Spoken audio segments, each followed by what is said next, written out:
touched on a couple of key points I'd like to comment on. First and foremost is words. Yeah, these parties attack the other candidate based on all kinds of stuff, much of it made up, much of it irrelevant. But in the end, none of it's important actually to the results that they're trying to get. And that's where they deflect any conversation about, oh, by the way, you Ds and Rs, what are the results of the policies that you alone have been responsible for implementing over the last basically 45, 50 years? What are the results of those?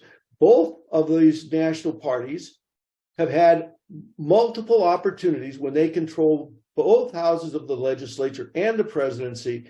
And what in the heck did they deliver for us in terms of, you name the issue, what are the results of it? Our healthcare system still sucks. I mean, our infrastructure is crumbling, on and on and on. We all could go. How they've allowed the pharmaceutical industry, and we could list the endless things.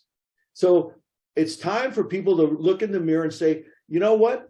We have given them a lifetime of opportunities to deal with these issues that we have to live the results of their policies with. Where in the heck are they? They don't live in the reality. We all see how they don't live in our reality on the streets. They have security guards, limousine drivers. They live behind gated communities. If they get screwed up, if they get drunk or messed up, what happens to them in court? They get, at best, at worst, they get sent to a country club type prison at worst, or usually the charges get dismissed. Well, what happens to you and I, or a friend of ours who might go in and steal a couple packs of cigarettes? What the hell happens to them? Or they go out and they're buying some cocaine or some marijuana. What happens to them? People quickly have, I forget the term of it, but amnesia. They can sit and, because of their knowledge of something, read about how this author writes something that is totally wrong. They totally miss the point. They don't understand what they're writing about because you have a real knowledge about it. And then you turn the page and read the next thing they wrote or produced, and you believe it all.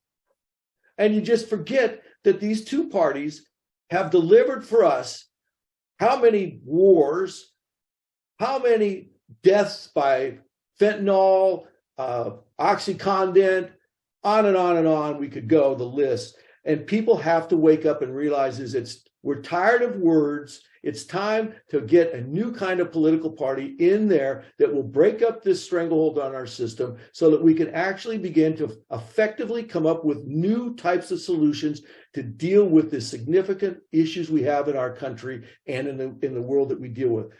And into what you talked about with Andrew, his nuanced understanding of the problems. I encourage people to read a book that is what got my attention about Andrew, called The War on Normal People, which really goes into detail of the cultural demise of our nation. What's going on culturally out here? How are people having to live? What are the results of what we're dealing with?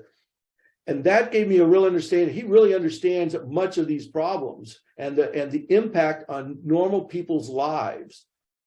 And then when he ran for office and his talk about AI and the impact on that is and what he learned in the education field that he was in, this dramatic impact of AI that's having on our future and the lack of responsible, ethical regulations to allow companies that are in control of the AI development, like the leaders at Google and Microsoft, to allow them to make the decisions on how to utilize AI without good government oversight with integrity that serve humanity's needs, not to make more money for a few people and more control and power over us. That is crucial. And that's one of the most important reasons why a new kind of party and breaking this duopoly up now is essential, because these things are impacting us and our families now. And lastly, I want to comment on root causes. None of these, and I have to watch my language because this is where my passion can get me in trouble with some people.